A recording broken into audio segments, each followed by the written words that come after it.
Welcome! In front of me I have Garmin Venu 3 and I'm gonna show you how to unpair this watch from the iPhone.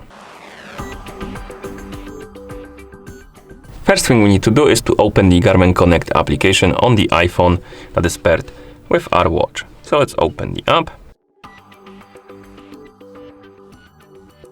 In the application,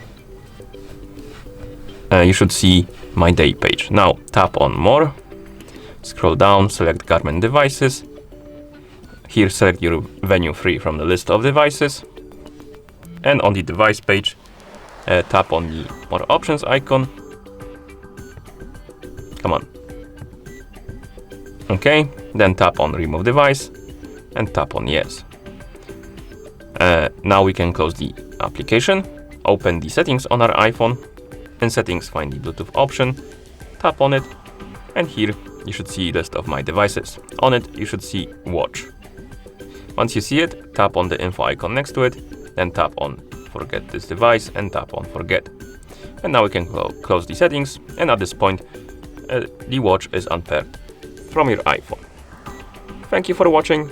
If you found this video helpful, please consider subscribing to our channel and leaving the like on the video.